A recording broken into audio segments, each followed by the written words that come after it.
Every winter I get asked the same thing. What happens to my bog filter when the water gets cold? Should I shut it down, drain it, or just let it run? Well, today I want to walk you through what really happens inside a bog filter in winter and how you can protect your pond, whether you've got a big in-ground setup or just a small above-ground container bog. If you don't already know me, my name is Kev, and my aim is to help people build and maintain a pond without spending a fortune. If that sounds like something that interests you, you might like to subscribe and visit my website, ozponds.com. So let's start with what changes in winter. When your water temperature drops below 10 degrees Celsius or 50 degrees Fahrenheit, the good bacteria inside your bog filter slow right down. They don't die, but they go pretty dormant. Your plants do the same thing. They yellow back, they stop pulling nutrients. It doesn't hurt to try and remove some of this plant material before it decomposes inside your pond. You'll probably never get it all, but it can help reduce algae throughout winter and early spring. So the filter and the plants are less effective, but this is okay as the fish, or really any biological activity inside the pond, also slows right down. So with that said, should you leave the filter running?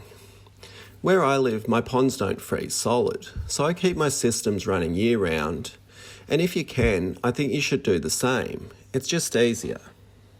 In really cold climates, like parts of North America, Canada, and parts of Europe, you might choose to shut down your pumps to stop the water from supercooling. If you go that route, make sure you drain your pipes and fittings so ice expansion doesn't crack them. Larger ponds and in-ground bog filters will be less likely to freeze solid, but it really depends on the climate and how severe the winters are. Some people will add insulation around plumbing and even the bog filter and the pond itself. Even if you shut down the filter, it's always a good idea to try and keep a hole in the ice for oxygen exchange. This might be an aerator or a pump sitting inside the pond near the surface. We don't want to mix the warm lower layers of the pond with the cooler surface layers.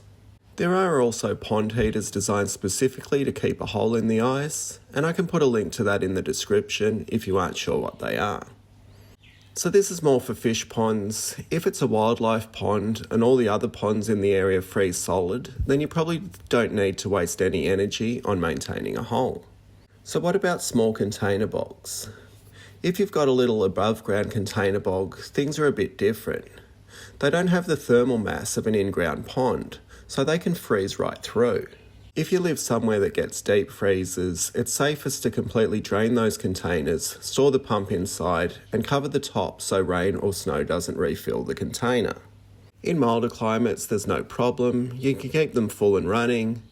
The worst thing is letting them half freeze with stagnant water. So what about your overflows, your pipe work, and ice formations? A common problem in winter is mystery leaks. 9 times out of 10, it's not the liner, it's ice. Overflows can easily get blocked by ice or leaves, and when that happens, the pond just finds a new low point and spills out where you don't want it. Narrow pipes with slow trickling flow are also more likely to freeze. Bigger pipes with stronger flow resist freezing better. If you're in a cold area, insulate exposed plumbing and always keep an eye on your water levels.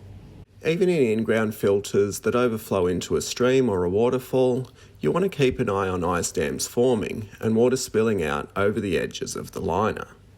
After winter, come spring, your bog might need a little help. You can remove old plant material, give the gravel a light flush, and then inoculate with bacteria once the water temperatures are up above 10 degrees Celsius or 50 degrees Fahrenheit. Don't feed the fish straight away. The bog needs a few weeks to wake up and balance things out. If there's algae at this time, the fish have plenty of food.